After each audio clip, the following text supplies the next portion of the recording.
Hola, Constanza.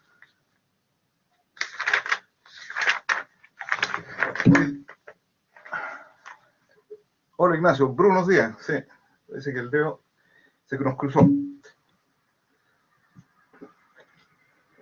Estaba buscando mi lápiz, que ya lo perdí.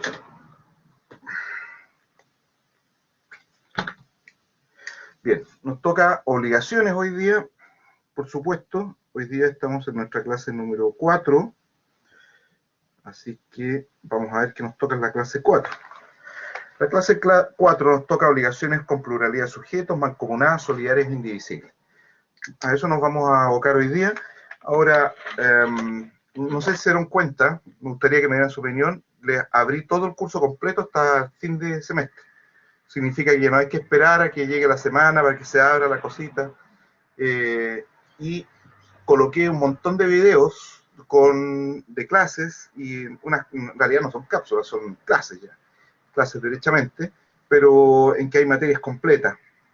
De hecho, las pueden ir adelantando, incluso da lo mismo que no sea la semana exacta, ya las pueden ir viendo, irlas comparando con los apuntes, con las diapositivas, y de esa manera cuando llegue aquel día en que pasemos esa materia efectivamente, ya van a saber más que yo.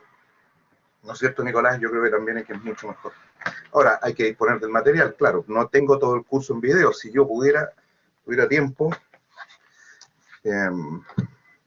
la verdad es que tendría todo el curso en video y haríamos la clase después en base a lo que cada uno vio y entendió. Aún mejor, ¿no es cierto? Bueno, pero es lo que tenemos por el momento, creo que es bastante. El tema que yo les puse ahí es la condición resolutoria y después la indemnización de perjuicios contractual, y son problemas y son temas bastante gordos, porque la verdad es que a lo que nos dedicamos los abogados, ya sean civil, administrativo, lo que sea, generalmente es obtener indemnizaciones por vías bien distintas a veces. ¿Qué es lo que hace un abogado laboralista? Es lo que hace un abogado civilista, lo que hacen muchos abogados administrativos que se dedican a esos temas.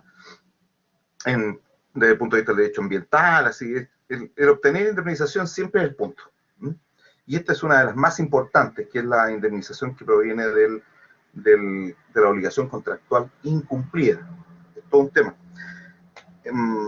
Bien, hoy día toca obligaciones con pluralidad de sujetos. Ya dijimos que las obligaciones se pueden clasificar desde diferentes puntos de vista, atendiendo a ciertos factores que pueden ser muy distintos, pero siempre será la misma obligación.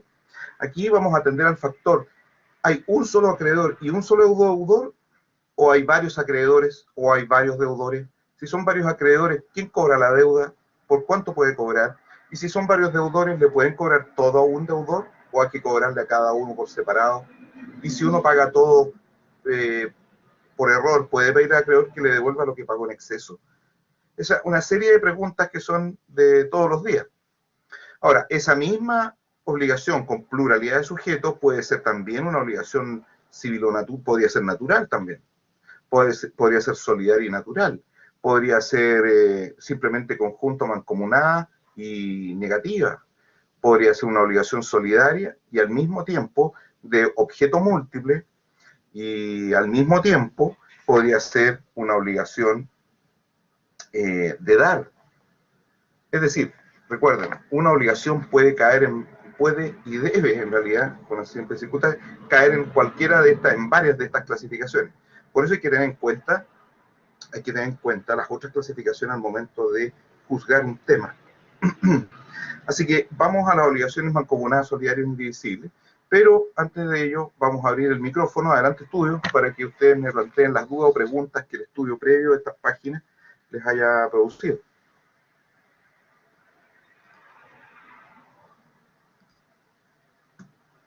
Así que levanten la mano y recibo todo tipo de preguntas o dudas.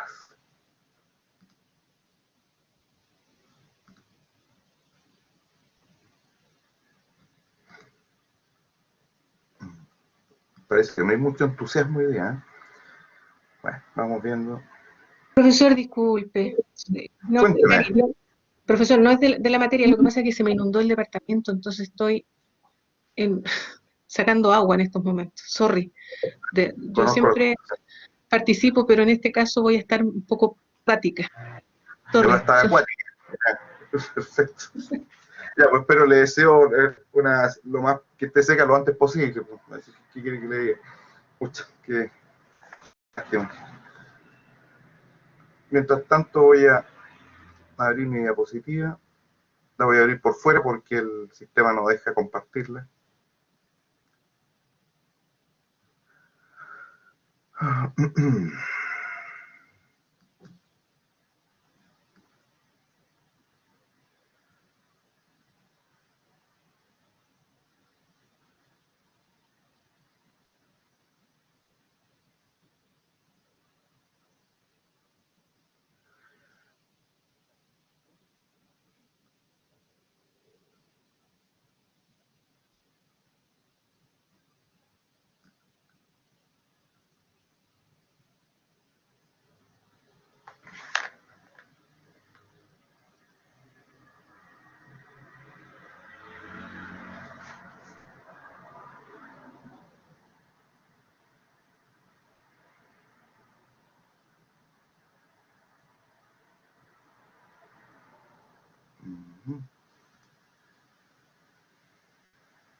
Disculpa un segundo mientras se carga esto. Se demora.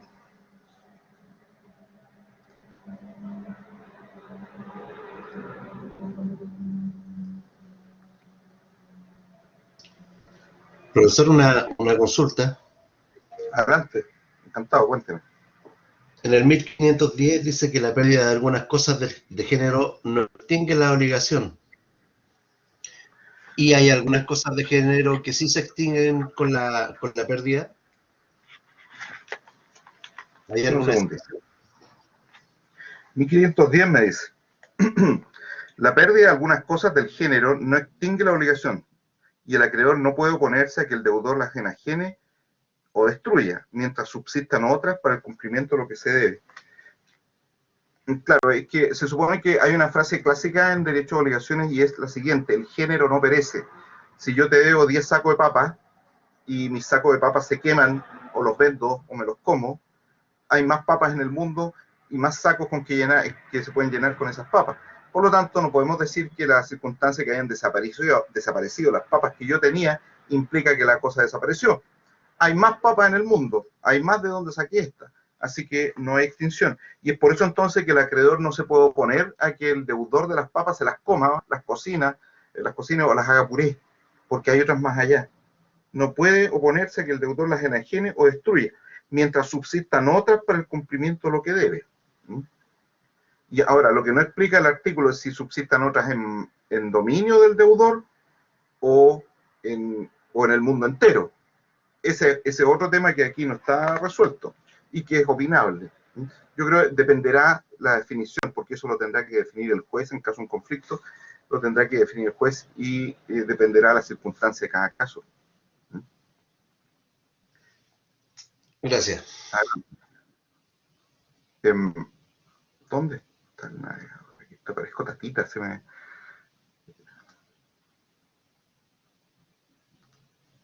Acá está, ya.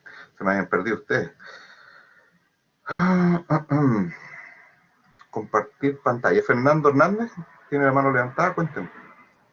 Profe, ¿qué sucede cuando hay una pluralidad de deudores frente a un acreedor y uno paga y el resto no hace nada, se va a la coche guagua, por decirlo así, entre comillas?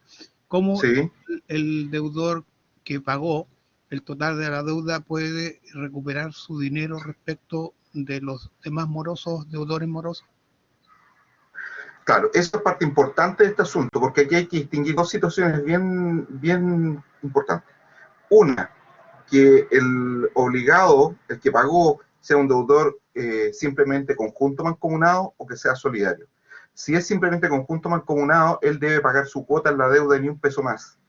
Al hacerlo así, entonces, si él paga el total de la deuda, ha pagado lo que no debe y por lo tanto le puede pedir al acreedor que le devuelva lo que pagó en exceso, porque pagó por un error de hecho, así que le devuelva el dinero. ¿Puede hacerlo? Por supuesto. Lo otro que podría hacer, es decir, he pagado por otro, que es una función también del pago. El pago se puede hacer por otro, incluso sin consentimiento del otro. Y en ese caso se subrogan los derechos del acreedor, se convierte en el nuevo acreedor y puede ir a cobrarle a los otros deudores con las mismas garantías y derechos que tenía el primitivo acreedor. Ahora, lo otro que puede suceder es que el acreedor le haya pedido a los deudores que se obligaran solidariamente.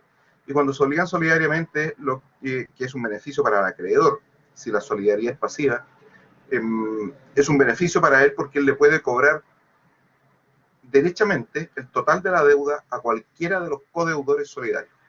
Y eso lo convierte en una poderosa garantía, mejor que la fianza incluso. Así que cuando te piden un codeudor, no te están pidiendo un fiador, te están pidiendo un codeudor, alguien que tiene que pagar frente al requerimiento del acreedor sin chistar, sin decir nada, tiene que pagar el total. Ese es su deber. Vamos ahora más adelante viendo el problema de la solidaridad, ver las diferencias entre uno y otro caso, y vamos a ver cuáles son los puntos importantes que tienen que observar. Eso. Gracias, profe. De nada. Vamos, en todo caso, su pregunta es sumamente pertinente, porque precisamente ese es el punto cuando se trata de obligaciones de objeto múltiple. ¿Quién paga y cuánto paga? Esto creo que ya lo vimos, así que lo voy a adelantar. Esto de género y especie. Jennifer, cuénteme. Profesor, había anotado en el chat que me había quedado la duda sobre cuántos deudores y cuántos acreedores en una misma oportunidad se pueden dar. No hay límite. No, la ley no ha puesto ningún límite, que puede ser máximo 3, máximo 10, máximo 20. No tiene ninguna O sea, me refiero importancia. con la misma deuda. Claro, pueden ser muchos deudores de la misma deuda. Fíjese que a veces es una sutileza distinguir cuando hay varios deudores de varias deudas distintas o una deuda con varios deudores. El clásico caso en que tú vas al banco, pides un crédito y te piden que traigas a alguien que sea codeudor solidario. Y ese codeudor solidario es el cónyuge. Ahí tienes una deuda con dos deudores, pero pueden ser 3, 4, 5, 10. Por ejemplo, famoso salió en el diario hace poco que un empresario muy rico, hijo del dueño de Superpollo, hizo malas inversiones en sus negocios y tenía un hoyo de $200 millones. Para taparlo, hace unos años atrás, pidió un crédito sindicado, es decir, es un deudor, una empresa de la que él es dueño, y varios acreedores. Fíjese, hay varios acreedores y un deudor.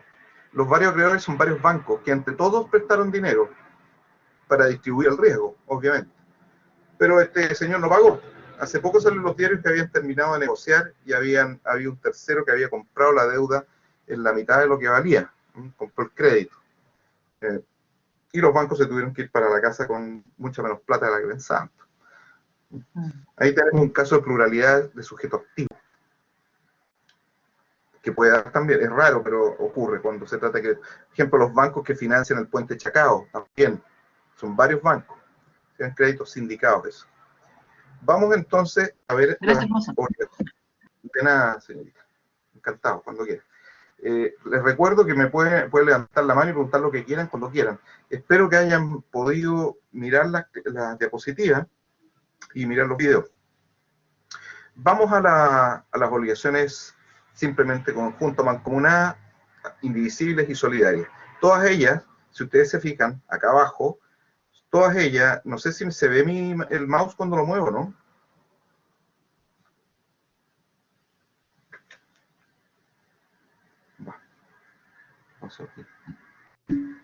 Ahí se ve, chiquitito el mouse, pero se ve. Ah, ya. Voy a activar el lapicito.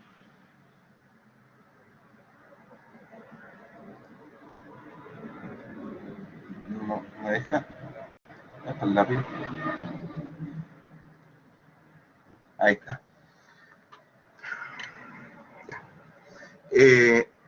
Como ustedes pueden ver, esta es la regla general.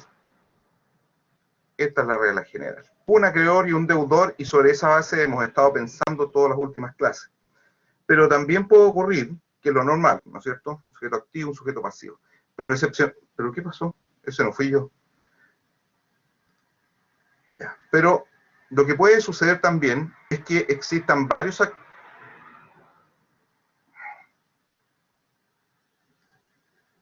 Esto parece broma, como que alguien me está tonteando, ya. Hay varios acreedores o varios deudores. La situación del medio es la más común, que existan varios deudores. Esto es lo más común, pero pueden darse todas las situaciones. Entonces, cuando hay varios deudores se dice que la relación es pasiva. Cuando hay varios acreedores se dice que la relación es activa. Y cuando se dan ambas situaciones, entonces hablamos de una relación mixta. Esta será la más rara de todas, ¿no es cierto? Pero se puede producir. Imagínate que Pedro le debe a Juan 1 millón de pesos, Pedro se muere y deja varios herederos, Juan se muere y deja varios herederos. Ahí tenemos una relación mixta, en que hay varios acreedores y varios deudores, que se ha producido porque han muerto los acreedores originales. Ese es un caso de derivativo. No es originariamente la deuda de sujeto múltiple, sino que de manera derivativa. Bueno, la cosa es que cualquiera sea la relación activa, pasiva o mixta, en todos los casos hablaremos de cómo se obligaron. Disculpe, profesor, disculpe. ¿Y en ese caso no sería un único deudor o se toma la universalidad por dividido? En el ejemplo que usted puso. En el ejemplo que usted puso de la herencia, de la deuda. ¿Se toma como varios deudores en ese caso o como un único por la universalidad? No se toma como el único, porque eso sucede solamente cuando se trata de bajas generales de la herencia y en que todas las deudas se pagan con la masa y después se divide lo que queda. Lo que queda cada uno responde con lo que recibe. O sea, en un inicio se toma como universalidad. No se toma como universalidad. No es una deuda de toda la masa hereditaria, excepto aquellos casos en que la ley lo dice expresamente. Alimentos que se deban, gastos de última enfermedad, gastos funerarios, que son las bajas generales de la herencia. En todo caso, y se pagan con los bienes de la masa, sin distinguir quién tiene más, quién tiene menos. Da lo mismo. Sí, se descuentan del total de lo que quedó para... Claro, y después de pagar esas deudas, recién se reparten los bienes, y cada heredero es responsable de su cuota en la deuda que hubiese, según la cantidad de bienes que recibió, fracción de los bienes que recibió. Y ahí se toma individualmente, o sea, serían muchos deudores. Claro, ¿sí? Muchos. Ya, perfecto. Sí, muchas gracias. Muy bien. Qué bueno que me hizo esa pregunta, señorita. Muy bien. Entonces, podemos tener lo normal. Esto es lo normal, que las deudas sean simplemente conjuntas mancomunadas, en que cada uno responde su cuota y cada uno cobra su cuota, según sea activa o pasiva. ¿Sí? Esto es lo normal. Pero podría suceder que los acreedores y los deudores, al crear la deuda, la hayan pactado con solidaridad. Eso requiere un pacto expreso. En cambio, simplemente conjunto mancomunada es automático. Y por último, puede suceder que la cosa objeto de la deuda sea indivisible. Una cosa indivisible, por ejemplo, una servidumbre que se deba, por ejemplo, la máscara de Tutankamón. Siempre pongo esos ejemplos, uno es legal y el otro es mío. ¿Es indivisible la deuda? Sí, y solo sí. Hay varios acreedores y deudores y la cosa es indivisible. Van a ver ustedes que esto en realidad es bastante fácil de distinguir. Yo aquí hago una metáfora. Fíjense la definición. Vamos a partir con la normal. Las obligaciones simplemente conjunto mancomunadas son igual que una micro. En una micro van muchas personas viajando, todas sin mascarilla, debo decir, este mono ahora infringe las normas de separación social. Pero si usasen mascarilla y fuesen viajando en su bus, ahí le vamos a poner una mascarilla para que sea más actual esto, y se fuesen viajando a sus casas, fíjense que cada uno se sube donde quiere y cada uno se baja donde quiere. Cada uno paga su pasaje.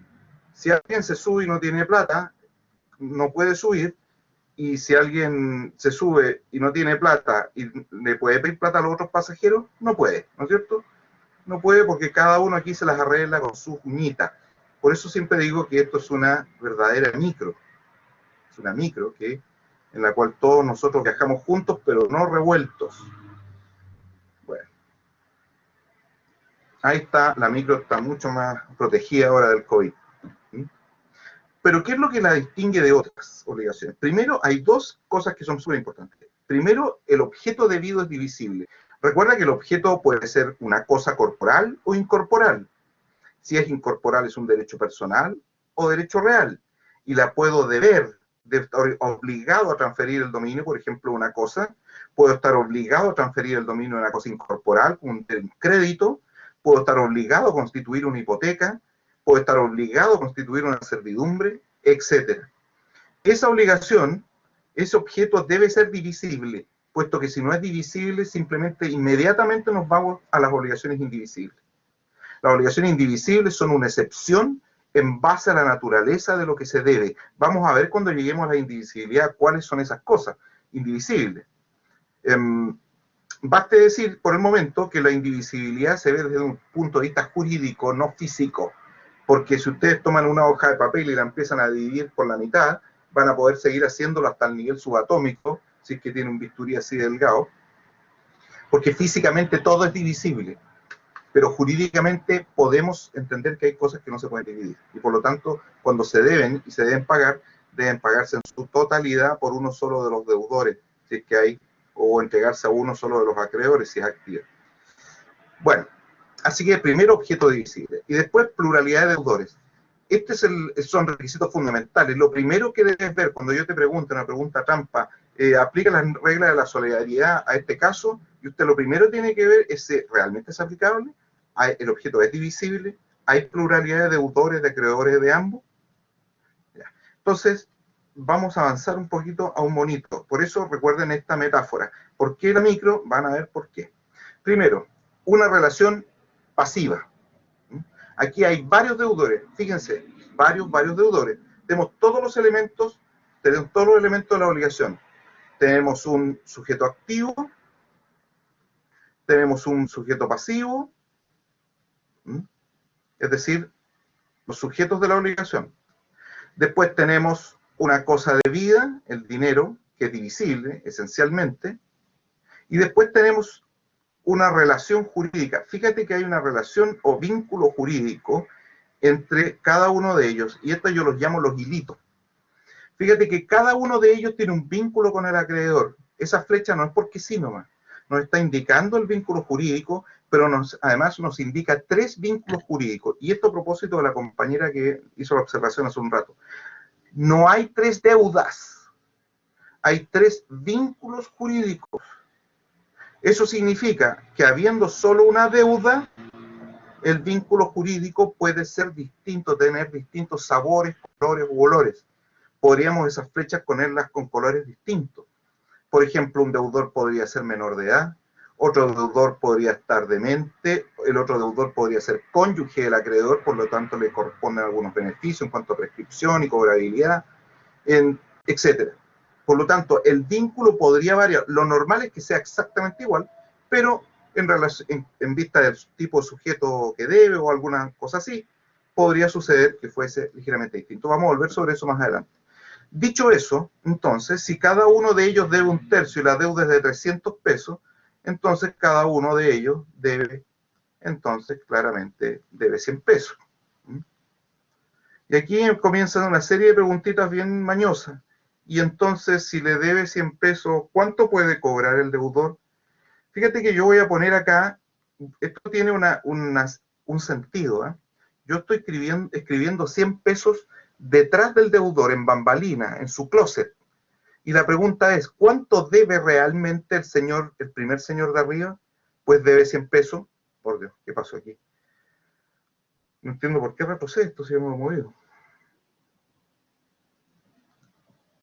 Ya. Disculpe, ¿ustedes tienen acceso al botón esto, no? Creo que no.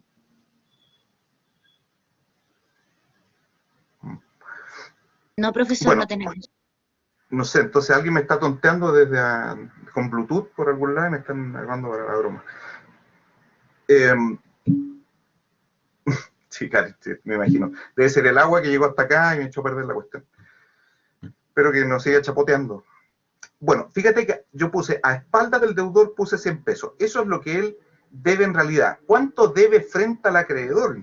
Que es otra pregunta, que justamente tiene la misma respuesta, pero la pregunta es distinta. La respuesta es la misma, la pregunta es distinta. ¿Cuánto le debe al acreedor? 100 pesos le debe cada uno de ellos. Qué lástima que se quede lento en este sistema. Cada uno de ellos le debe 100 pesos de cara al acreedor. Esto va a cobrar sentido cuando lo comparemos con Solidaria. Por eso, el que lo haya puesto a la izquierda del deudor es porque eso enfrenta al deudor. Ahora, al deudor, ¿cuánto le debe cada deudor? O sea, al acreedor, ¿cuánto le debe cada uno?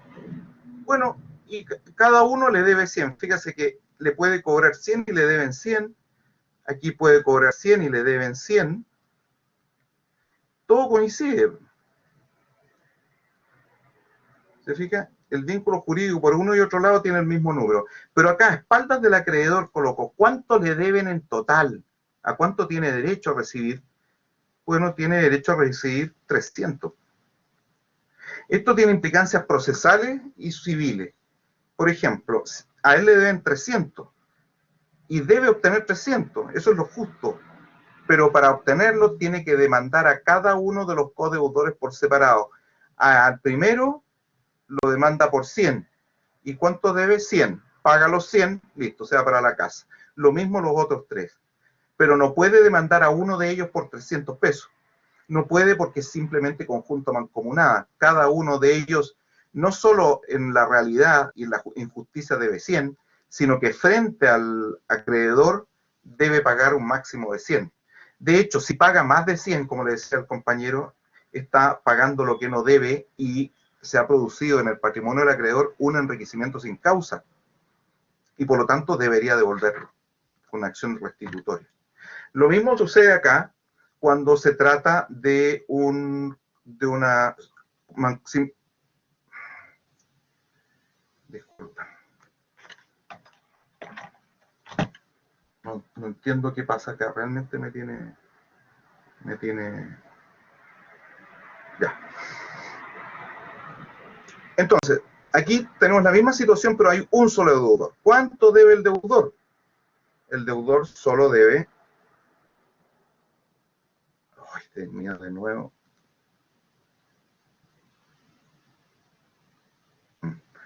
El deudor solo debe...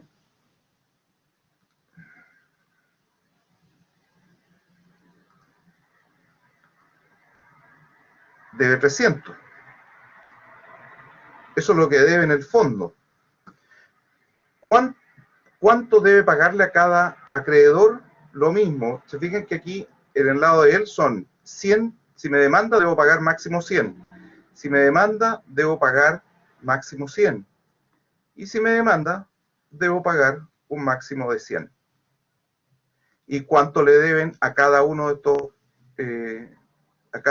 estos coacreedores? Bueno, 100. Lo voy a poner ahí resumido para escribir más rápido. A cada uno le deben 100 y cada uno de ellos tiene derecho a cobrar solamente 100. Resultado práctico. Si el codeudor le paga el total de la deuda al primero, por ejemplo, imaginemos que le paga a este, le paga 300. Y dice, ya pagué la deuda, así que estoy listo. No. Esto es una pésima idea, porque lo que acaba de hacer es pagar lo que no debe. Y los otros lo pueden demandar igual, cada uno por sus 100 pesos. Y no se podrá defender ni excusarse diciendo que ya extinguió la deuda. Como ha pagado lo que no debe, este tipo se enriqueció sin causa, así que le voy a dibujar unos cachitos malvados de demonio. Se enriqueció sin causa. Lo que procede ahora es que los otros codeudores le sigan cobrando y le saquen los 100 pesos cada uno, y él va a tener que demandar al acreedor número 1 para que le restituya los 200 pesos que le pagó de más. Eso es lo que pasa. O pagas lo que no debes o te enriqueces sin causa. Como ustedes pueden ver, entonces, esto tiene una gran desventaja para los acreedores. Y es que tienen que hacer muchas demandas para cobrar. En cambio, y aquí viene una situación un poco más compleja, que es la misma, pero en que hay varios acreedores y varios deudores. Fíjense que cada uno de ellos tiene un vínculo jurídico con el otro que es bastante claro. Ahí están automáticos los vínculos jurídicos. Aquí, fíjense, uno 2 y 3. Esto es lo mismo, mezclamos todas las diapositivas anteriores. Si la deuda son 300 pesos, ¿quién me podría decir por cuánto puede demandar este señor y cuánto es lo máximo que debe pagar este señor y cuánto debe en realidad? 100. Si la deuda son 300 pesos. 100. ¿Sin qué? ¿Dónde? 100 pesos puedo cobrar cada uno de los acreedores a cada uno de los deudores porque la deuda total es 100 y es una deuda. 100 pesos puede cobrar cada uno de los coacreedores a cada deudor. Sí. Ya. Entonces, si eso es cierto, este señor debería demandar por 100 al número 1. Disculpe, que se me desactivó el... Ahí. Ah, no, tiene razón. No, 33,3 porque son 3 dividido por 3 y los 3 del otro lado, sí. Ah, ahí sí. ¿Ven? 33,3 porque tenemos que llegar a la 3 por 3 y son 9. Son claro. 3 para el lado, 3 para el otro en realidad. Entonces, profe, con las flechas de teclado de creación se puede avanzar la deuda. Sí, pero acá no funciona así. No sé por qué. Sí, tiene razón. Tiene razón, gracias al compañero que me dio eso. Que a veces conecta y desconecta, un teclado Bluetooth es medio raro. Fíjense, para los que no hayan comprendido, si la deuda es 300, cada uno de los codeudores debe en el fondo y en justicia debe 100 pesos. Por eso lo pongo a espalda. Eso es lo que debe él. La suma de los tres hace 300. ¿Por cuánto debe, si lo demandan? ¿Y cuánto le deben a cada uno de los coacreedores? 100 pesos. Porque son 3 coacreedores y son 300 pesos. A cada uno le deben 100 pesos y en justicia debe recibir 100 pesos. La pregunta es, ¿cómo obtiene esos 100 pesos? Si a él le deben 100 pesos, ¿por cuánto puede demandar al primero? No puede demandarlo por 100. No puede demandarlo por 100 porque estaría cobrándole de más. Entonces, al primero, como dijo la compañera, lo debe demandar por 33,3. Y este señor, el deudor 1, ante la demanda, máximo debe pagar 33,3, aunque lo tiente pagar el total. No debe pagar 100 pesos y menos 300. Porque el deudor 1, o el acreedor 1, lo que va a hacer es conseguirse su plata demandando a cada uno de los codeudores. Y a cada uno lo va a demandar por 33,3. Y la suma de los 33,3 va a formar los 100 pesos que le deben. Fíjense, estos 33,3 van a ser los 100 pesos que le deben. Lo mismo pasa con este señor. Va a pagarle 33,3 al número 1, 33,3 al número 2 y 33,3 al número 3. Así que le tiene que pagar a este y a este. Así que 33,3 a los otros dos coacreedores, ni un problema. ¿Sí? Pagan de más muchos, así que hay que tener cuidado. Por eso aquí, el concepto, aquí es súper fácil, son 3 conceptos. 3 conceptos que tienes que tomar en cuenta. Esto, o 4 mejor dicho. Eso y eso. Fíjate. Concepto 1. En justicia, ¿cuánto debe recibir máximo cada acreedor o el acreedor? En justicia. 2. ¿Por cuánto máximo puede demandar a un codeudor o al deudor? 3. ¿Por cuánto máximo debe aguantar cada deudor o el deudor que lo demanden? Y 4. En justicia, ¿cuánto debe ese deudor en total? Sin tomar en cuenta cuántos acreedores hay. Así que esas son las 4 cuestiones y lo vamos a ir simbolizando a espaldas del deudor, de frente al acreedor, de frente al deudor a espaldas del acreedor, o sea, lo que es justicia. ¿Se entiende la lógica de este mono? ¿O alguien quiere una explicación extra? Que yo encantado se la puedo dar. Por favor, adelante estudio, abran sus micrófonos. ¿Qué pasa si hay un deudor insolvente? Ah, qué excelente pregunta, Constanza. Y ahí se aplica aquello de que esto es una micro, ¿no es cierto? Voy a dividir esto, voy a quedar más ordenado. Porque dice, ¿qué pasa si uno de estos es insolvente? Uno de estos no tiene ni uno. Así que no tiene un peso. ¿Qué pasa con los demás? ¿Esta insolvencia grava a los demás? ¿Deben los otros pagar lo que él no pudo pagar? Y la respuesta es un rotundo y definitivo no. No, cuidado, Lilian, no estamos en solidaridad todavía. Si uno de ellos no puede pagar o no quiere pagar o no tiene plata, los otros pagan su cuota. Recuerden, aquí es donde cobra importancia esto. Uy. En justicia, ¿cuánto debe pagar cada uno de ellos en total? Máximo 100.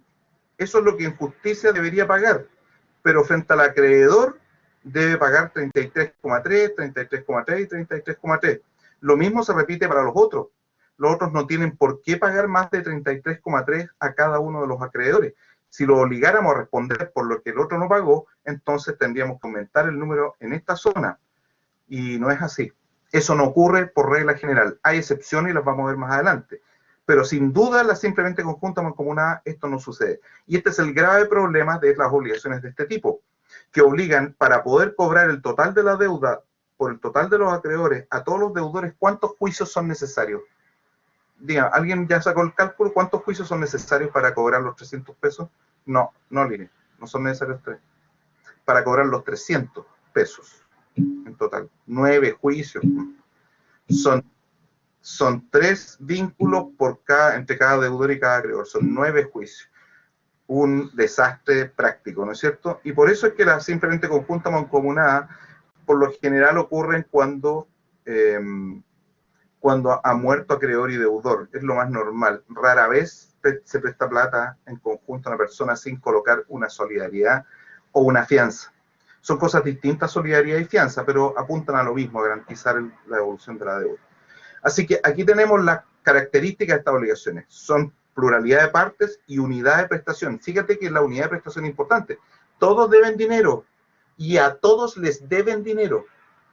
Fíjate bien, en el ejemplo, o todos deben caballos y a todos les deben caballos, o todos deben trigo y a todos les deben trigo, o todos deben créditos personales y contra terceros y a todos les deben créditos personales contra terceros. Es decir, hay unidad, se debe lo mismo, no hay que hacer distinciones ni ponerse a clasificar aquí lo que recibí como si fuese un persa.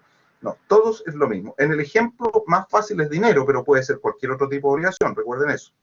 Son la regla general, si nada dice son simplemente conjuntas, de hecho nacen en forma espontánea cuando el acreedor o el deudor fallecen, por ejemplo. Pueden ser originario de derivativa, la derivativa es por fallecimiento, y aquí se divide todo por parte igual entre deudores según el 2307. Si vamos al 2307, disculpen que me demore en eso, pero según el 2307, a las deudas contraídas en pro de la comunidad durante ella, no es obligado sino el comunero que las contrajo, el cual tendrá acción contra la comunidad para el reembolso de lo que hubiere pagado por ella. Y dice, si la deuda ha sido contraída por los comuneros colectivamente, sin expresión de cuotas, todos ellos, no habiendo estipulado solidaridad, son obligados al acreedor por partes iguales. Esta regla nos está indicando entonces que si no se explica nada, se toma una deuda, es por partes iguales. Esa es la regla general y todos lo entendemos así. Ahora quizás se vaya entendiendo un poco mejor porque usé la metáfora de la micro. De nuevo, esta micro están de nuevo sin su correspondiente mascarilla en nuestros monos. Porque la solidaridad yo lo llamo el avión. Porque en la micro tú te puedes bajar y te puedes subir cuando quieras. Cuando el primer codeudor simplemente conjunto paga su cuota a la deuda, se va para la casa. Y no le importa lo que les pasa a los demás. Y si alguno de los otros está en insolvencia, no le interesa. Y si un deudor está en insolvencia y el acreedor le dice, oye, tu amigo no paga, y a mí qué me importa. Yo no vine con él a esta fiesta. Yo me vine solo y me voy solo. ¿Te das cuenta que es una verdadera micro? Es puro egoísmo. Y esto es malo para el acreedor. Por eso entonces, que cada deudor deba pagar su cuota solamente no es bueno para el acreedor. Que cada acreedor solo pueda exigir el pago de su cuota en un crédito es malo para el deudor, porque muchas veces al deudor le conviene pagar todo de una sola vez a uno solo de los coacreedores y mandarse a cambiar. Así que no es práctico. Se puede, eso sí, como efecto, si se paga se extingue la obligación, pero se extingue lo que corresponde a ese deudor o a ese acreedor. Es una extinción del vínculo jurídico entre ese acreedor y ese deudor, pero no se extingue toda la deuda, pero lo que queda a él no le pesa. La interrupción de la prescripción no beneficia ni perjudica a otros acreedores deudores. Por ejemplo, si uno de los codeudores cónyuge del acreedor tiene el beneficio de una suspensión de la prescripción para el acreedor, del tiempo de prescripción. Eso beneficia solamente al codeudor, al acreedor que tiene ese vínculo con ese deudor, pero no beneficia a los otros. Porque recuerden, esto es una micro y esto es egoísmo. Si uno de ellos cae en mora, caer en mora, fíjese, es el incumplimiento unido a la interpelación al deudor para dándole a conocer que está en incumplimiento. La mora viene a ser apuntar con el dedo. En materia de obligaciones no basta con estar atrasado en el pago de la cuota, como podríamos decir. Además hay que estar en mora. Y la mora, que es una calificación jurídica del incumplimiento, es lo que crea finalmente la posibilidad de demandar perjuicio o de poner término en el contrato, etc. La mora, entonces, como calificación jurídica, es un apuntarte con el dedo, señalarte en redes sociales, deudor. Lo explicaré con más detalle más adelante, pero baste con eso por el momento. La constitución en mora de un codeudor no perjudica a los otros. Si apuntas con el dedo jurídico a un codeudor y dices tú estás moroso, eso no implica que los otros lo estén. No necesariamente, probablemente sí, porque la causa es la misma, pero va a ser porque se aplica a ellos al mismo tiempo. Porque recuerden, son distintas lanitas de colores, distintos vínculos entre ellos. Después la insolvencia del deudor no grava a los demás, como ya lo dijimos hace un rato, y cuando se trata de la cláusula penal, si la obligación principal es de cosa divisible, la pena también lo será. Vamos ahora al siguiente, vamos a usar el botón. En cambio acá, todos estos efectos que acabamos de nombrar se vuelven excepcionalmente hacia atrás. Y aquí estamos con nuestro avión. Fíjese en el avión. ¿Se le ha ocurrido a alguien que vaya volando en un avión rumbo a Miami o a Europa y está sobre el Amazonas y le da la desesperación, me quiero bajar? Aquí me bajo. Es que aterrice el avión o quiero abrir la puerta y tirarme porque me quiero tirar, con una película en que un tipo se volvía loco de desesperación y lo tenían que bajar a golpes para que dejara de molestar. No te puedes bajar en medio de un vuelo. Así que despegamos todos juntos y aterrizamos todos juntos. Si alguien se resfría en el avión o le da COVID, todos se les va a dar COVID, porque vamos todos juntos y encerrados en un ciclo cerrado de aire. Estamos sonados. Esa es la solidaridad, es una verdadera microvoladora donde van muchas personas, todas juntas, y a todas les afecta lo que le pasa al de al lado. Por eso en la solidaridad, cada acreedor puede demandar el total y cada deudor, claro, cae uno, caen todos. Eso, Lilian, bien, esa es la idea. Pero fíjese, en mi metáfora del avión y de la micro van al meollo del asunto. Para que una obligación sea solidaria, indivisible o simplemente conjunta, debe haber muchas personas. No basta con un acreedor y un deudor, sino que muchas de un lado, muchas del otro. Y el objeto debe ser divisible. Por lo tanto, la obligación solidaria, en otras palabras, viene a ser una mejora de la simplemente conjunta. La obligación solidaria en realidad es una mona vestida de seda. ¿Se acuerdan de eso, de ese viejo dicho? Mona vestida de seda, mona queda, en un viejo dicho. Bueno, aquí tenemos lo mismo. La mona es la obligación simplemente conjunta, mancomunada, a la que le ponemos un vestido de seda que se llama la solidaridad, que la hace ver un poco mejor, sí, pero sigue siendo en el fondo, una obligación simplemente conjunta. Y eso se revela en la contribución a la deuda, vamos a ver después. Cada acreedor entonces puede demandar el total, cada deudor está obligado al pago total. No es que sea opcional, debe pagar el total. Y esto lo vuelve mucho más práctico, mucho más utilizable, y de hecho en los bancos no se concibe que no haya obligación solidaria. En la indivisibilidad, en cambio, la prestación puede cumplirse por parcialidades, por la naturaleza de la obligación o por la convención. Eso se va a ver más adelante cuando veamos ese tema. Vamos a las obligaciones solidarias. Aquí la definición es fundamental. En la servidumbre. Sí, ese es el único caso, Karim, muy bien, ese es el único caso de indivisibilidad por naturaleza. De hecho, es el único ejemplo que se da, aunque hay otro por ahí por el código que pillé alguna vez, que a veces lo doy cuando me acuerdo, un ejemplo muy raro. Porque hay 3 tipos de indivisibilidad, pero lo vamos a ver después. Pero con ese yo creo que queda claro. Porque finalmente vamos a ver que aquello de indivisible es una cuestión un poquito subjetiva, aquello de lo indivisible. Vamos a ver por qué en su momento, no me quiero adelantar. Ya estamos arriba de nuestro avión, la solidaridad. Obviamente para el acreedor es mucho mejor viajar en avión que viajar en micro, ¿no es cierto? Como decía mi abuelo, según mi papá, dice que hacerse el tonto es mejor que andar en avión, decía él. Yo digo, tener obligación solidaria es mucho mejor que andar en micro. Fíjate, es aquella en que debiéndose una cosa divisible, primera cosa que debes tomar en cuenta, y es que la cosa sea divisible, porque si es indivisible, da lo mismo, fíjate, da lo mismo lo que digan las partes. La naturaleza de indivisible del objeto debido la convierte en obligación indivisible y no aplican estas reglas, aunque las partes lo digan. Y eso es lo interesante. Un abogado despierto debe estar atento el lupo, como decía una canción, atento el lobo a lo que no aparece ahí o lo que no es aparente. Después, pluralidad de sujetos activos o pasivos. Si no hay muchos de uno o de otro, entonces no es una micro ni es un avión, es un monociclo. Después, cada acreedor está facultado para exigir el total y cada deudor puede ser obligado a cumplirla íntegramente, íntegramente.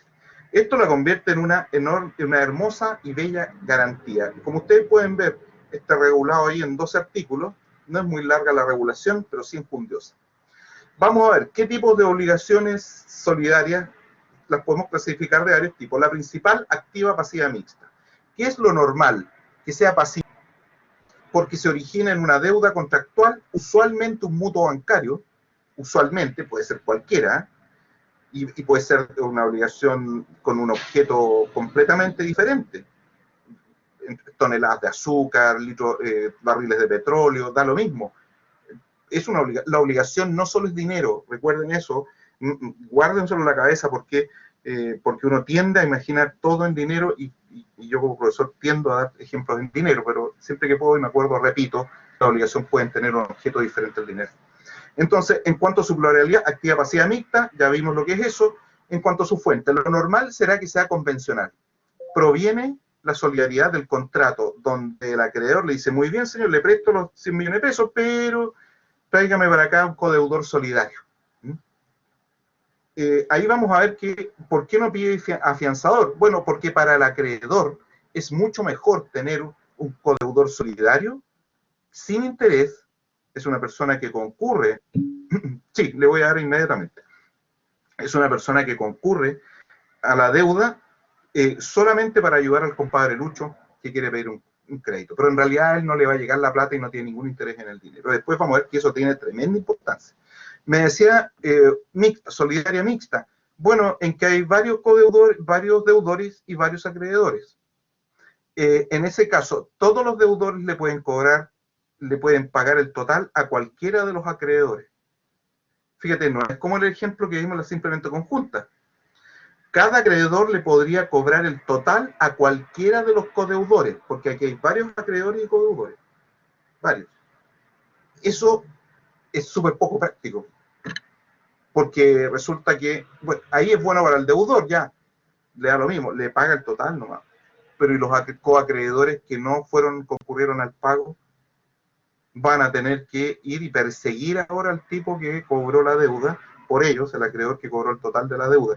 Así que la mixta no es muy popular, ni la mixta ni la activa son demasiado populares. Por un problema práctico, porque después las hienas se pelean los restos del antílope, y alguna de ellas se puede escapar con el total a Brasil. No sé si eso explico. Les doy un espacio para que alguno de ustedes abra el micrófono y me quiera hacer alguna pregunta, porque estoy hablando Demasiado rápido parece. ¿Ninguna? Ahora, nuestro delegado curso. ¿Quién es nuestro delegado curso acá? Y ya se me fue. Tengo tantos delegados que les pierdo la pista. ¿Tenemos delegado curso? Sí, Daniela Arancibia. ¿Perdón? Hola, profe, yo soy la delegada, Daniela por aquí. Ya, Daniela, disculpe, es que tengo varios cursos y varios... Deberías formar un club con mis delegados. Deberíamos hacer una reunión Zoom y organizar actividades en conjunto. Bueno, Daniela, recuérdeme ¿a qué hora termina la clase oficialmente? Creo que es a las 10:30. 10:30, y usted tiene la siguiente clase a las... A las 11. Ya. Recuerdo que en la clase anterior nos pasamos de largo un poquitito. Así que, ¿hasta qué hora podría ser prudente que nos quedáramos, Daniela, sin que molestemos al profesor o algún alumno que tenga otra actividad? Yo creo que sería prudente hasta 1/4 para las 11. No sé si mis compañeros estarán de acuerdo. Ya, si los compañeros están de acuerdo, Daniela, le pido a usted que me avise porque seguramente me voy a pasar de largo. No tengo reloj a la vista. Ya, profesor, gracias. Okay. Entonces, ¿en qué estamos? Me pidieron un ejemplo de algo. Espérense, dejen ver el chat. La solidaridad solo da para la cosa divisible, dice pregunta Lilian. Sí, absolutamente. Si la cosa es indivisible, aunque las partes pacten solidaridad, eso no es solidaridad. Recuerde que las cosas son lo que son y no lo que las partes dicen que son. Y en ese sentido, la norma que indica que la obligación indivisible lo es solo porque la cosa es indivisible, es una norma de orden público que no puede ser derogada por las partes. Y por ello entonces será indivisible aunque diga otra cosa. Es como el otro día que me llegó para que me analizara un contrato de comodato, que partía diciendo, este contrato de comodato es gratuito. Mire el abogado brillante, como si el comodato pudiese no ser gratuito, pero lo tuvo que decir, porque más abajo el famoso contrato de comodato implicaba que daban en comodato unos ciertos aparatos, y a cambio el comodatario se comprometía y obtenía ciertas obligaciones. Ya, yo dije, lo habrá redactado como condición resolutoria, no será una obligación. Pero más abajo colocaba una cláusula penal si no se cumplía esa obligación. Dije, esto no es un comodato. Esto no es un comodato porque el comodato implica que uno debe dar algo a cambio de nada por la mera liberalidad. Y en ese contrato había prestaciones mutuas, así que eso no es un comodato.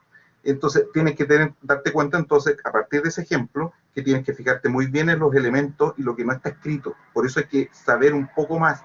No basta leer un contrato para entenderlo, hay que tener plena conciencia de lo que falta o de lo que sobra en un contrato.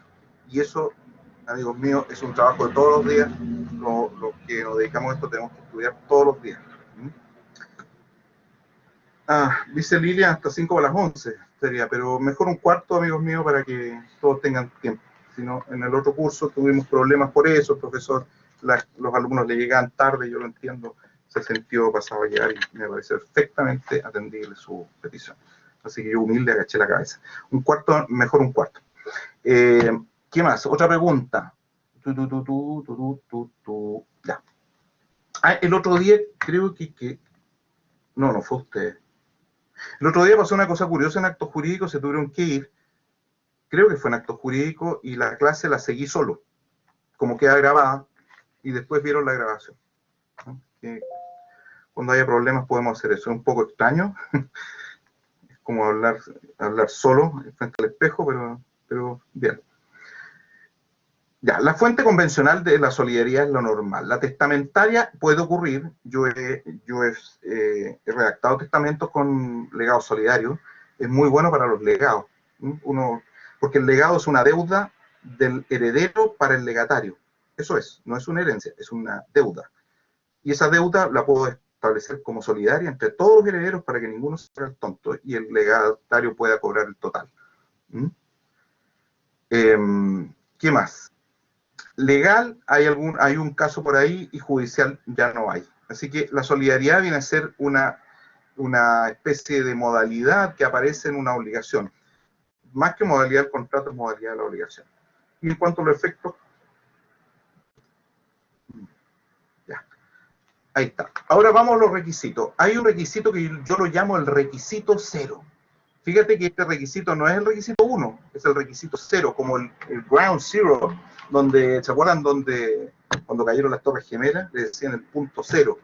Cuando empieza una pandemia, el paciente 0, el primero. Bueno, este es el requisito 0, pluralidad de sujetos. Es lo primero que tienes que mirar en los ejemplos tramposos con que te voy a hacer tratar de caer. ¿Hay pluralidad de sujetos? Si no la hay, no hay solidaridad. Después, el objeto debe ser divisible. Vamos a ir viendo eso. Ahí está. Si el objeto es indivisible, nos vamos a las normas de la indivisibilidad, aunque haya pluralidad de sujetos. Y otra cosa, y aquí para enredarte más, hacerte explotar la cabeza. Si la obligación es de sujeto simple, un acreedor y un deudor, ¿debemos preocuparnos de la indivisibilidad? Solo hay un acreedor y un deudor. ¿Nos preocupamos de la indivisibilidad? Y la respuesta es un rotundo no. No debemos preocuparnos de la indivisibilidad. Porque la indivisibilidad se convierte en problema cuando hay varios acreedores o varios deudores, porque ¿cómo pagamos lo que es indivisible? No lo podemos partir en cuotas, como el dinero que se parte. Son 300 pesos, tú pagas 100, yo pago 100 y el otro paga 100. Perfecto. Pero cuando lo que debemos es indivisible, sería como el ejemplo de deber un caballo fina sangre. Si lo debo, claro, no puedo pasarle a lo Corleone, no puedo pasarle la cabeza, ya no pagué el caballo. Exactamente. Ahora, ahí viene el otro problema, que vamos a ver, me estoy adelantando, pero que el caballo fina sangre sí es divisible, es divisible como físicamente, lo puedo partir en pedazos, y es divisible jurídicamente porque puedo entregar cuotas de dominio sobre él. ¿Por qué es indivisible el caballo carrera? Eso lo vamos a hablar porque puede o no puede ser indivisible, depende. Por eso el tema de la indivisibilidad es bien enredoso, ¿eh? Pero no nos adelantemos. Después viene la unidad de prestación y pluralidad de vínculos. Unidad de prestación, algo tremendamente relevante. Porque resulta que cada uno, aquí esta es una fiesta, hay varios en el avión, o varios en la micro también iban varios, pero aquí en el avión van varios, y lo que necesitamos es que todos deban lo mismo, de tal manera que cualquiera de ellos deba pagar el total sin hacer distinción de que está pagando un billete verde versus un billete azul. Por ejemplo, no sería el mismo objeto si uno debe $100 y los otros deben 100 euros. No es lo mismo. No es lo mismo si uno debe 10 caballos solidarios, mientras que el otro debe 10 mulas solidarias. ¿Se dan cuenta que el objeto es distinto? Entonces, aquí, en ese caso, cuando se trata de objetos distintos, hay tantas obligaciones como objetos debidos. No puede más que ser lo mismo. Ahora, cuando se trata de dinero no hay problema y ni lo piensas, porque el dinero es el mismo. Si yo $1.000 que deba yo, 1.000 pesos que deba yo, son 1.000 pesos que debe el otro y es lo mismo. Hay un ejemplo, una jurisprudencia que está en el libro y está en las diapositivas, de un caso de un señor que se comprometía a pagar una cierta cantidad de dinero, debía unas películas en rollo de esas que se proyectan, y si no, el otro debía dinero si el otro no entregaba las películas. Fíjense que uno debía películas de cine y el otro debía dinero. Esos objetos son diferentes y por lo tanto la Corte determinó que eso no era una obligación solidaria, aun cuando dijese obligación solidaria en el contrato. Bien, y después, por último, la solidaridad debe estar establecida en alguna parte. No es automática, debe estar en la ley, testamento, convención o sentencia judicial. Es decir, debe venir de alguna parte. Aquí está el primer ejemplo que yo les hablaba. A se obliga a entregar 3 películas a C, B se obliga a pagar 20.000 si A no cumple. Eso no es solidaridad. Eso es fianza. Fernando. Cuénteme. Profesor, buenos días. Me queda una duda. los bienes o el dinero tiene que tener el mismo valor para que sea solidario? Es como No, regla... tiene que ser lo mismo. Lo mismo, ya. Lo mismo. O sea, absoluta identidad. Con el dinero no hay problema. Yo debo 300, tú debes 300 y él debe 300. Y el acreedor nos puede cobrar a todos nosotros, a cualquiera, 900. O yo debo 100 kilos de litio, tú debes 100 kilos de litio, el otro debe 100 kilos de litio. Pero como es solidaria, yo, si me demandan, debo pagar 300 kilos de litio. Es litio en los tres casos. Es lo mismo. O caballos genéricos, vacas genéricas, etc. Gracias, profesor. De nada. Así que unidad de prestación y pluralidad de vínculos. Todavía estamos en la unidad de la prestación. O sea, la cosa de vía sea la misma. Así que no nos pongamos a hacer imaginación. Este contrato estaba mal redactado. Por eso perdieron el juicio. Y como estaba mal redactado, entonces, el abogado que lo redactó confundió instituciones distintas. Lo que debió haber hecho ahí es crear una obligación, por ejemplo, poder crear una obligación condicional con cambio de objeto, poder crear una obligación con pluralidad de objetos a elección del acreedor, pudo haber hecho un contrato de fianza, pudo haber convertido a bien afianzador. Te das cuenta que el abogado no utilizó las herramientas jurídicas correctas. Ahora, yo no se lo reprocho, no es fácil dar con la herramienta correcta. A veces es obvia, a veces no tanto. Y a veces siendo obvia, tal vez el tribunal, si el día de mañana hay un litigio, el tribunal decida que tu criterio, tu forma de ver el asunto es equivocado, o cambiaron las decisiones judiciales. Pero sí, hay una frontera de incertidumbre, pero hay un gran territorio gigantesco donde tú te puedes ir a la segura. Y se podía haber ido a la segura creando dos contratos simplemente. Un contrato por las 3 películas y al mismo tiempo estableciendo un contrato de fianza con el señor B. Que de hecho es otro contrato, pero lo puede haber hecho la misma escritura. Así que se equivocó. Pura ignorancia. Lo mismo el caso del contrato ese de comodato gratuito que llegó a mis manos. Que fue bastante peleado, debo decir, porque hubo unos líos ahí. Bueno, pluralidad de vínculos. Este es la segunda parte del requisito 2. Pluralidad de vínculos. Se puede deber de diversos modos. Los vínculos, las uniones, esas rayas que hay entre los codeudores y los coacreedores solidarios, pueden tener razones de existir distintas, distintos sabores, colores, olores. En el fondo, por dentro, transita una deuda que va a ser lo que debo pagar, el total, ¿recuerdan? El total, 300 pesos, en nuestro ejemplo. Pero ¿por qué debo esos 300? ¿O tengo algún beneficio por esos 300? Bueno, puede haberlo. Modalidad. Imagínate, aquí tenemos una obligación solidaria pasiva. A este señor le deben 300 pesos. Eso es lo que le deben.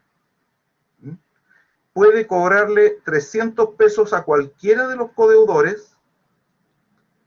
Ante la demanda, el codeudor debe pagar 300 pesos. Y así es la vía, debe pagarlo. ¿Cuánto debe en realidad? Debe 100. Por supuesto, el que pague 300 cuando en realidad debe 100 es que trae consecuencias. Aquí se ha cometido una injusticia, si lo dejáramos hasta aquí nos vamos todos a la casa, esto no es justo. Después lo vamos a ver, eso se llama contribución a la deuda, lo que pasa después, cuando ya pelearon, cuando ya terminaron de pagar. Bueno, pero estas uniones, finalmente lo que importa aquí es que estas uniones, este es el vínculo jurídico especial que tiene ese, y que es distinto.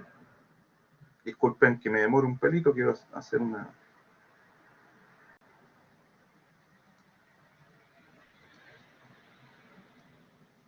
¿Pero qué le pasa?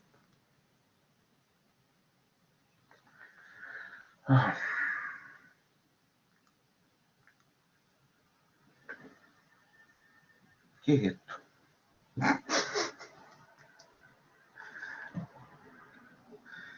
Miren lo que tiene esta cosa. Tiene subtítulos automáticos. Qué inclusivo, me acabo de dar cuenta.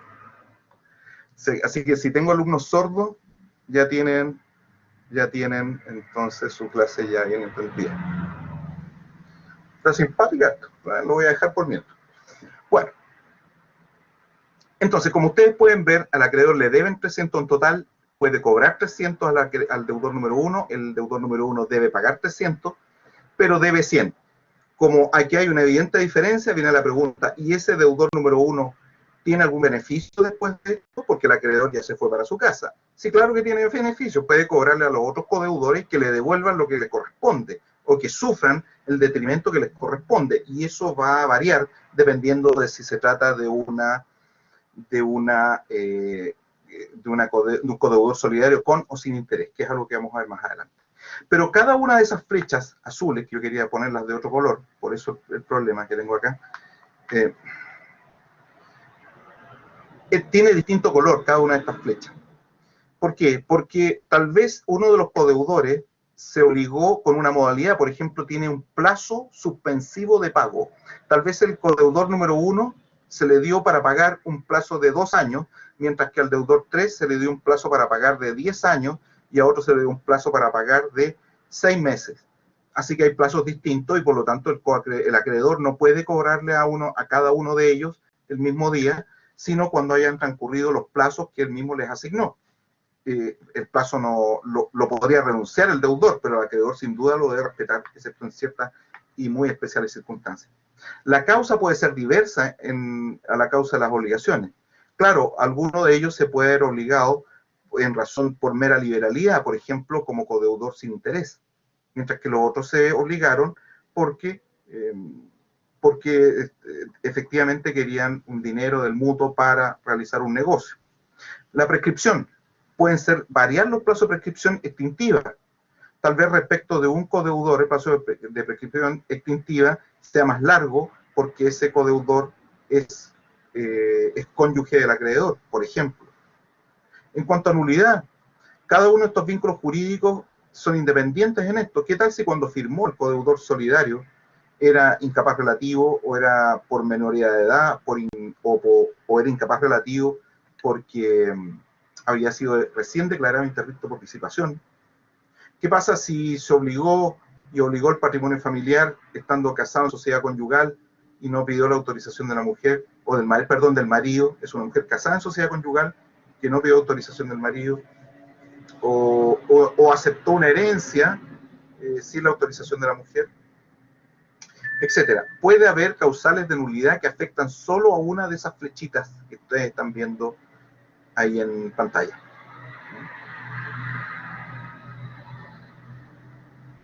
Vamos viendo la siguiente diapositiva.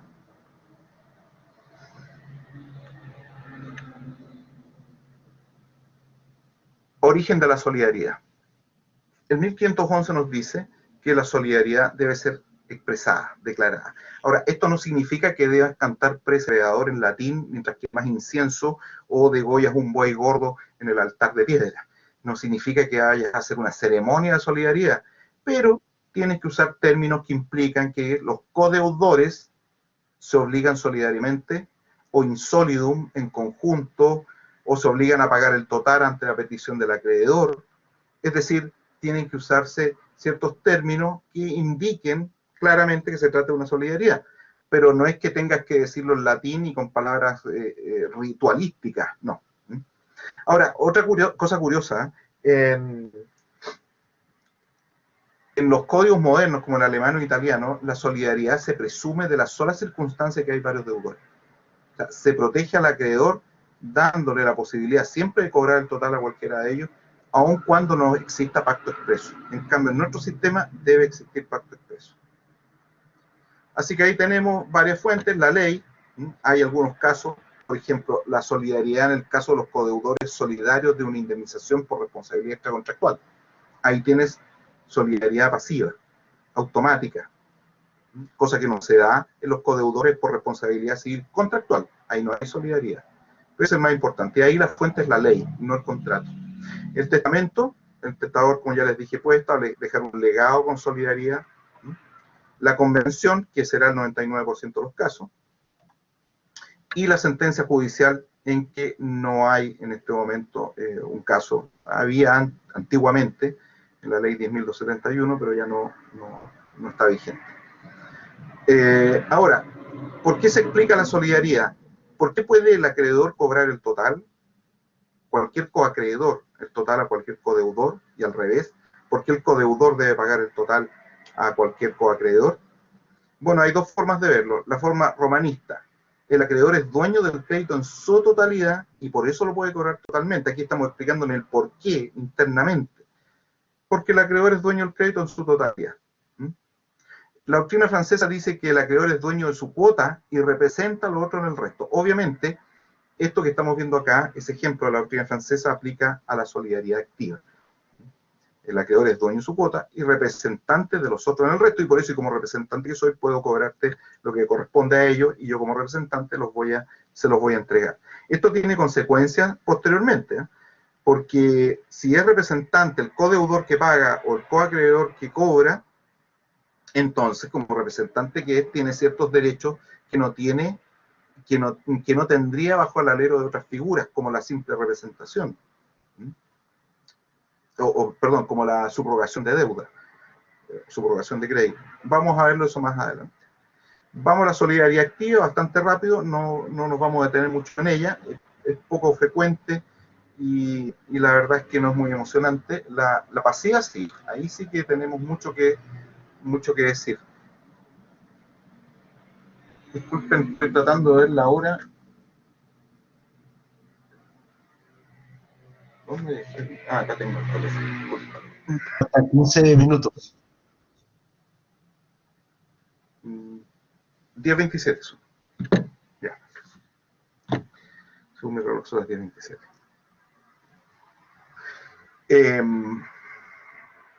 Bueno, como decíamos, de mínima aplicación, es útil para el deudor, porque el deudor puede pagarle el total a uno de ellos y se olvida de que lo demanden los otros, se olvida el problema, si es que tiene para pagar, por supuesto. Así que no es muy útil. ¿Cuáles son los efectos de la solidaridad activa? Fíjese que una diapositiva similar a esta vamos a ver en la solidaridad pasiva, pero mucho más compleja. Entre acreedores y deudor, ¿cuál es la relación entre el acreedor, entre los varios acreedores y ese único deudor? Cada acreedor puede exigir el pago total al deudor. Esto es re peligroso porque el acreedor cobra, el deudor se va para la casa y dice, yo ya pagué, y pagué bien. Si los otros acreedores le vienen a cobrar, les puede decir, usted conversen con su amigo. Aquí yo no tengo nada más que decir. Después, lo que se dice del pago vale para los otros modos de extinguir. Sí, se puede pagar y se puede extinguir la deuda entre acreedor y deudor, total o parcialmente, por cualquiera de los modos de extinguir obligaciones. Vamos a ver cuáles son eso más adelante. La interrupción de la prescripción que favorece a uno, favorece a todos. Ahí tenemos uno de los efectos de que vamos en un avión. ¿Se acuerdan qué es la diferencia? Aquí hay algo bueno. La interrupción de la prescripción implica que los acreedores o la deuda se va a conservar más tiempo, va a pasar más tiempo antes que venza como el yogur. La fecha de vencimiento se extiende, se te aplaza. Y el deudor tiene más tiempo, dura la deuda más como civil y tendrá que pagarla. Si hay una causal de interrupción de la prescripción que favorece a un coacreedor, todas las deudas, todos los vínculos jurídicos o relaciones jurídicas entre acreedores y deudor, también se extiende su plazo de prescripción. Otro beneficio de ir en un avión y en una micro, donde cada uno se la arregla solito. Mora constituida por un acreedor beneficia a los otros. Si el acreedor constituye en mora al deudor, el deudor está en mora respecto de todos. En cambio, recuerda que la simplemente conjunta mancomunada, la mora se aplica a cada uno de los, la mora de uno no perjudica a los otros. Aquí sí. Otros efectos ahora. Entre los mismos coacreedores, no hay regulación de los efectos de la solidaridad activa en nuestro código, lo cual es problemático porque viene el problema de qué pasa después de que un coacreedor cobró el total. Oye, si te pagaron, sí me pagaron, ¿y la plata dónde está? Entonces aquí viene este problemita. ¿Qué dice el 1668? A propósito de la confusión. La confusión es un modo de extinguir obligaciones en el cual se entiende que la obligación se extingue en toda parte cuando acreedor y deudor son la misma persona. Por ejemplo, el hijo le debe plata al padre, el padre muere, el hijo lo hereda, hereda los bienes, hereda sus créditos y al mismo tiempo es deudor de sí mismo, porque ahora él es el acreedor y el deudor a la vez, porque heredó el crédito. ¿Qué dice el 1668? Esto hay que hacer un vínculo con la norma de la solidaridad.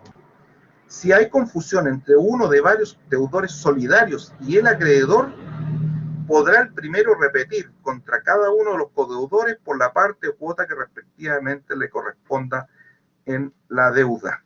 O sea, aquí no está diciendo que los coacreedores solidarios activos pueden repetir entre ellos. Eso. No me voy a meter más en eso porque eso corresponde a la confusión. ¿Qué otra cosa más podemos decir al respecto? Esto quiero hacer un contraste. Estos efectos entre los codeudores ahora en la solidaridad pasiva son bastante detallados y ahí sí que vamos a tener mucho hilo que cortar. Aquí es muy poco. Pero podemos, por analogía, creo, aplicar las mismas normas de la codeuda solidaria pasiva en la activa cuando se trata del vínculo entre los coacreedores. ¿Por qué un coacreedor cobra por el otro? ¿Qué derecho tiene? Por la teoría del mandato tácito recíproco. Se dice que es un mandatario de los otros en el cobro.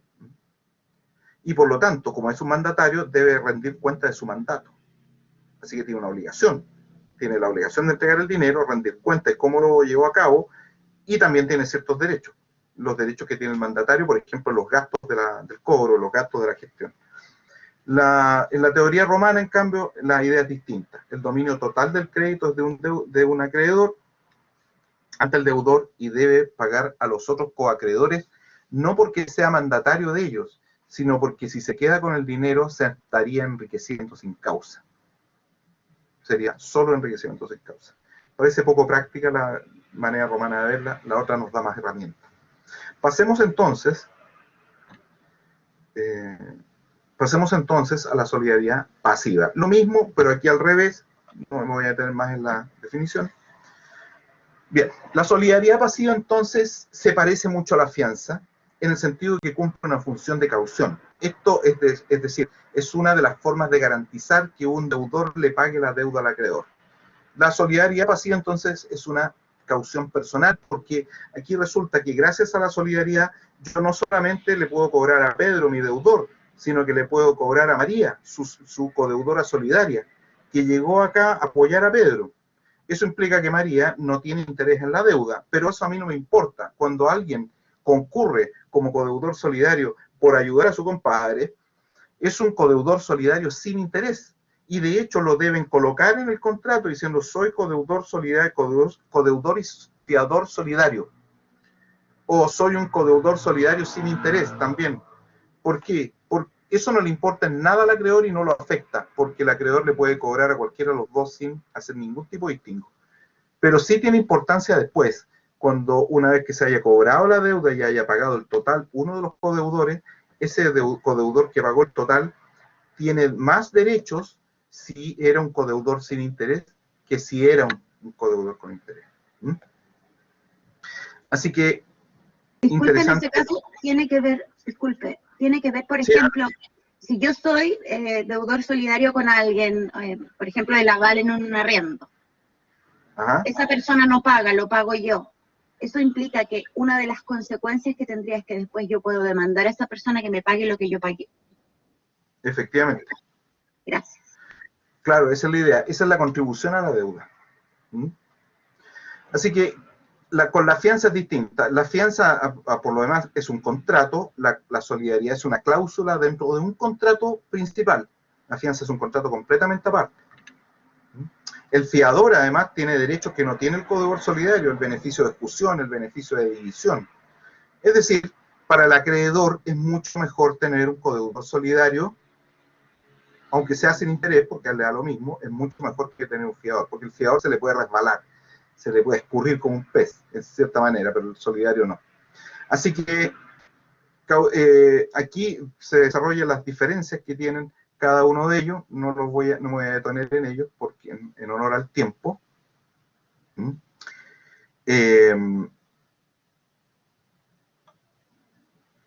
y vamos a la obligación a la deuda. Y ya aquí entramos en tierra derecha. Obligación a la deuda implica la relación entre el codeudor y el acreedor. Recuerda que estamos en solidaridad pasiva. Aquí tenemos varios codeudores y un acreedor. Fíjate que arriba en la diapositiva dice solidaridad pasiva de efectos, pasiva, no activa. Aquí la obligación a la deuda es fundamental. ¿Qué sucede? El acreedor le puede exigir el total de la deuda a cualquier deudor a su arbitrio, arbitrariamente. Cuando quiera, como quiera, todo, págame todo. Aquí se presentan algunos pequeños problemas que la verdad es que no lo son tanto. ¿Puedo demandar por separado todos los codeudores al mismo tiempo? Finalmente, claro que se puede, porque no es que me vaya a enriquecer y no es que vaya a obtener de los 5 codeudores solidarios los 500 pesos de la deuda cada uno de ellos, por lo tanto voy a obtener 2.500. Y la deuda era de 500 nomás. No, no es que vaya a suceder eso. Lo que sucede es que en el juicio en que me vaya mejor o más adelantado, voy a poder cobrar, y en los otros juicios, los otros codeudores podrán defenderse usando la excepción de pago. Dirán, no, es que ya usted ya no me puede demandar porque ya obtuvo pago total en otra causa. Así que podemos iniciar todos los juicios al mismo tiempo, no hay problema. Acreedor demanda a deudores uno después de otro si no obtiene pago del primero, por supuesto, puede ir uno después de otro. También puede hacerlo así, al mismo tiempo o en trencito. ¿Puedo desistirme de mandar un deudor y demandar a los demás? Claro que puedo hacerlo, estoy en mi derecho, mientras se mantenga la solidaridad. Ahora, lo último es un absurdo. No puedo yo demandar a una persona y embargarle los bienes a otra, porque esa otra no ha sido emplazado en el juicio. ¿Cómo voy a si eso ocurrió alguna vez? Me imagino que ocurrió, por eso el problema lo menciona en un curso de su libro. Es una aberración que no tiene nombre, o sea, ese juez realmente era un ignorante. ¿Cómo autorizó el embargo de bienes que no son del deudor? Bueno, otro efecto de la obligación a la deuda. Si una sentencia en contra de un deudor solidario afecta a los demás, ¿se acuerdan que las simplemente conjunta mancomunada, como vamos en micro y cada uno independiente y nadie se habla? Entonces, lo que le pasa al otro, al de al lado, no nos importa ni nos afecta. Aquí sí. La sentencia sirve de título ejecutivo contra los demás deudores. Te voy a explicar un poquito mejor esto. Lo que sucede es que cuando existe una obligación, normalmente lo que debemos hacer es obtener en un juicio declarativo el título ejecutivo por excelencia, que es la sentencia judicial. La sentencia judicial es el título ejecutivo por excelencia que da cuenta de una obligación líquida actualmente exigible, no prescrita, y con esta sentencia en mano podemos utilizarla como dentro del procedimiento de cobro interno del juicio ordinario, o podemos pedir una copia autorizada y concurrir a hacer una demanda ejecutiva en otro tribunal. Da lo mismo. La cosa es, si yo demando un codeudor solidario y este codeudor solidario pierde el juicio y se declara que efectivamente la deuda existe, está vigente y se le declara en una sentencia, recién ahí tenemos el título ejecutivo. ¿Puedo demandar ejecutivamente a los otros codeudores que no concurrieron al juicio? Claro que puedo. Y aquí tenemos una excepción al efecto relativo a la sentencia. El tribunal estableció que sin lugar a duda, Pedro, Juan y Diego concurrieron y tomaron una obligación solidaria de 1.000 toneladas de café, y Pedro fue demandado por esto, pero la presencia de Juan y Diego en el contrato y su obligación, por lo tanto, quedó demostrada, así que el título ejecutivo también aplica para ellos. No te puedes defender diciendo que no fuiste emplazado en el juicio declarativo. El juicio ejecutivo te va a afectar. Después dice, el pago hecho por uno de los codeudores libera a los otros respecto del acreedor. Efectivamente, eso no sucede en la simplemente conjunta. Recuerda que si un codeudor simplemente conjunto paga el total a un acreedor, a un coacreedor, perdón, no está liberando de la deuda a los otros codeudores, y ciertamente no ha extinguido la deuda. Pagó lo que no debía, pagó de más. Pasó por tonto. Después, siempre estamos en la obligación a la deuda, es decir, la relación entre el acreedor y cada uno de los codeudores. aún estamos en el proceso de pagar y cómo el codeudor se puede defender. O se puede defender, por ejemplo, diciendo que está prescrita la deuda y por lo tanto no se puede cobrar. Puede decir, no, ya está pagada la deuda. No, o operó la confusión. Señor, usted se está confundiendo, nosotros llegamos a una transacción y por lo tanto la deuda se extinguió por ese medio. O usted remitió la deuda, la perdonó. O usted me debe plata y yo le debo plata, así que hay que operar la compensación. Es decir, hay muchas maneras de defenderse, a pesar de que la deuda tal vez existió y se extinguió. Entonces dice, todo lo que extingue la deuda entre el acreedor y uno de los codeudores solidarios, la extingue también respecto a los otros deudores. Entonces aquí se nota que vamos en un avión, que se puede hundir con todos arriba, o llegar a puerto con todos arriba, aeropuerto con todos arriba. ¿Dónde se produce este ejemplo? Novación y dación en pago. La novación es un modo de extinguir obligaciones que consiste en que los acreedor y deudor se ponen de acuerdo y consienten en extinguir la deuda y hacer nacer una nueva con una ligera diferencia. O el acreedor es otro, o el deudor es otro, o la cosa debida es otra, o el motivo por el cual tienen esa obligación es otro, por cambio de causa. Son 4 razones. Bueno, hay una nueva obligación, por lo tanto la anterior se extinguió, no me la puedes cobrar. Cóbrame la nueva, pero no la antigua.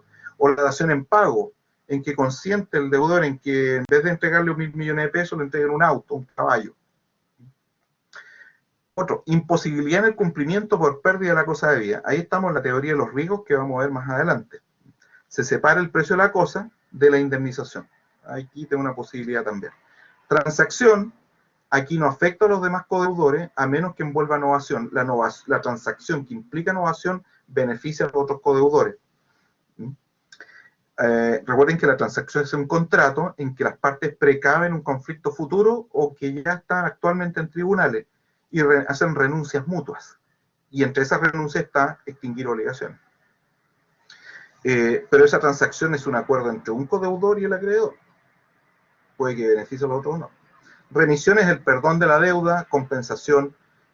La compensación viene a ser el que sean mutuamente deudores y acreedores, y finalmente la confusión, que ya le expliqué hace un rato acá.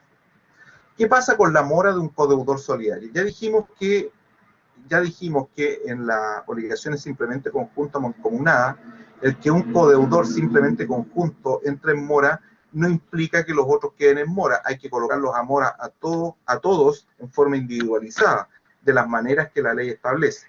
Eso de la mora lo puedes ver tú, una referencia a ello, después en las obligaciones de hacer y de no hacer.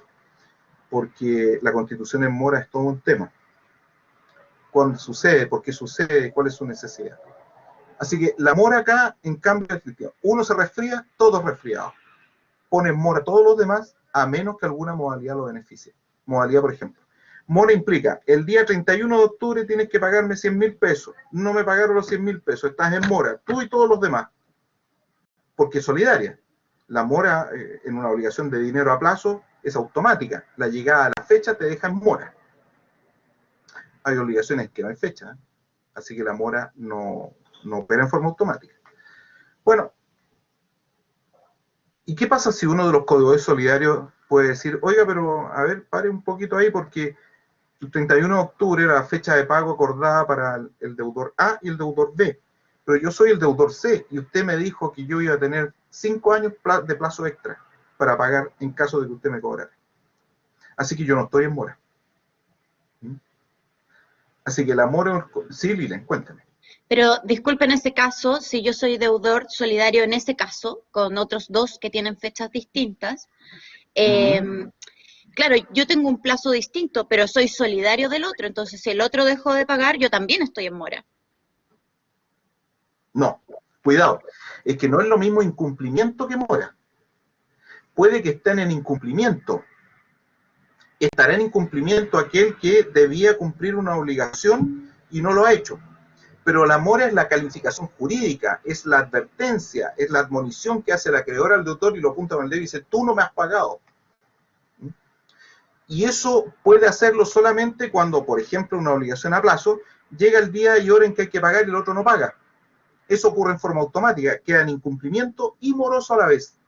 Pero resulta que nuestro amigo, el señor C, le dijeron, tú pelado, vaya a pagar no el 31 de octubre, tú vas a pagar el 15 de agosto del 2022. Vas a tener más tiempo para pagar.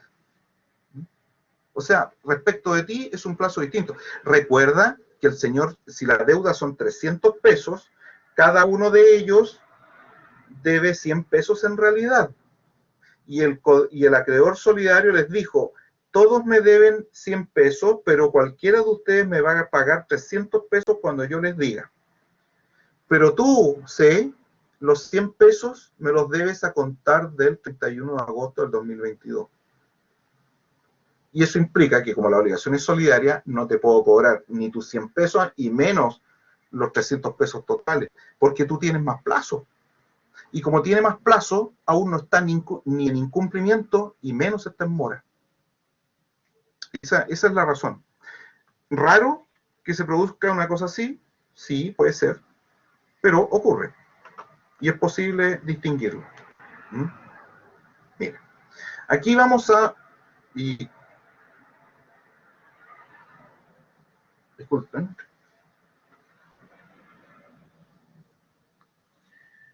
Este computador. ¿Alguien me puede decir qué hora es? Aquí me sale la hora de Sydney y de Tokio, pero no veo la... 10:46.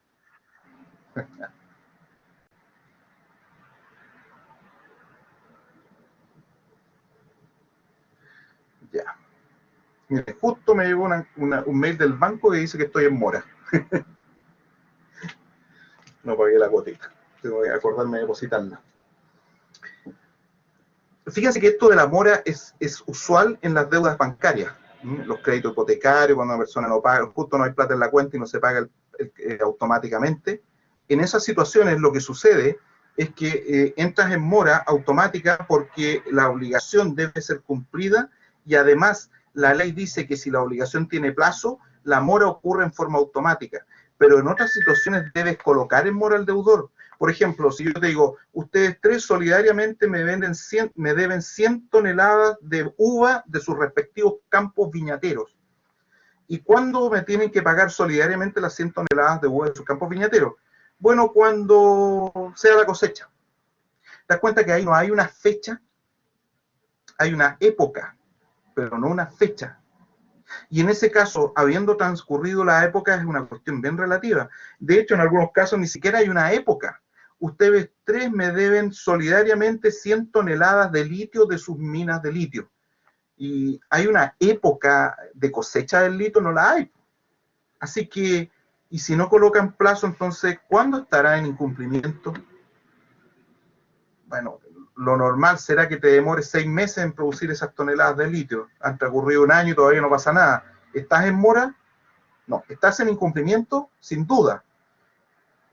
¿Pero estás en mora? No. Porque para estar en mora, lo que tienes que hacer, dice el código, es tienes que demandar o interpelar judicialmente al deudor. Y recién ahí está en mora. Y esto es importante porque desde la mora se cuentan los perjuicios moratorios. Ok.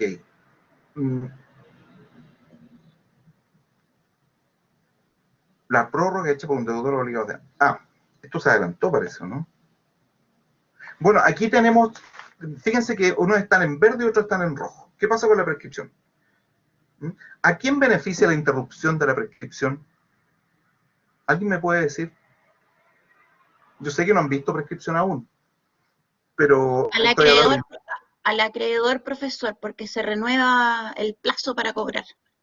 Exactamente, muchas gracias. Esa es la prescripción extintiva. La interrupción de la prescripción extintiva sin duda favorece al acreedor porque tiene más tiempo para cobrar. Así que, y fíjese entonces, y el mora que perjudica a un deudor también lo hace a los demás. Por lo tanto, si favorece al acreedor, perjudica a los codeudores solidarios. Recuerda que aquí hay solo un acreedor y varios codeudores. Por lo tanto, si se interrumpe la prescripción respecto de un codeudor, se interrumpe respecto de todo. Y la mora que perjudica a un deudor también lo hace con los demás. Cuidado, sí, con esto a la mora, porque eso depende. porque si hay modalidades que favorecen a un codeudor, entonces esa mora no se produce, como en el caso del plazo que recién conversamos. Bien, ahora, suspensión de la prescripción, también a quién favorece, al acreedor, por eso está en rojo. Si favorece al acreedor, perjudica a los demás codeudores. Ahora, el verde es el que favorece al deudor y por lo tanto perjudica al acreedor. Plazo de la prescripción extintiva. Se cuenta para cada deudor desde que se hizo exigible para él. Recuerden que la exigibilidad marca el inicio de la prescripción. Y si cada codeudor tiene un plazo de exigibilidad distinto, recuerden el plazo distinto que ejemplificábamos hace un rato, o renuncia a la prescripción extintiva. ¿Qué pasa si uno de los codeudores renuncia a la prescripción? Por ejemplo, dice, no, yo quiero, esto prescribido es verdad, pero yo soy súper honrado, soy súper bueno, soy de oposición, así que voy a pagar igual, voy a renunciar a la prescripción para que el banco reciba lo que merece, porque el acreedor reciba lo que merece, porque yo soy honrado. ¿Ah? ¿Deuda natural, profesor? Porque ya no tendría, una vez que... Claro, profesor, renunció disculpe. a la obligación natural. Al hacer eso, lo que hizo es, volvió a civil la deuda de nuevo. Y fíjense, eso no perjudica a los demás codeudores. Ahí sí que no. O sea, el que te las quieras dar de buen y de santurrón, no va a perjudicar a los otros codeudores solidarios. Así que eso beneficia, esta norma beneficia al codeudor y perjudica al acreedor. ¿Estamos la hora, amiga mía, porque no veo la hora? No sé qué hora es. Profesor, nos tenemos que retirar ya. Nos pasamos un poquito, chiquitito. Ya. Listo, compañeros. Que estén muy bien. Cuídense y nos vemos la próxima semana. Por favor, ha habido muy pocas preguntas en la clase de hoy. Les pido, por favor, que traigan leídas las páginas que tenemos para la clase número 5. Las páginas de la clase número 5. Ya, niños, nos vemos. Que estén muy bien. Cuídense.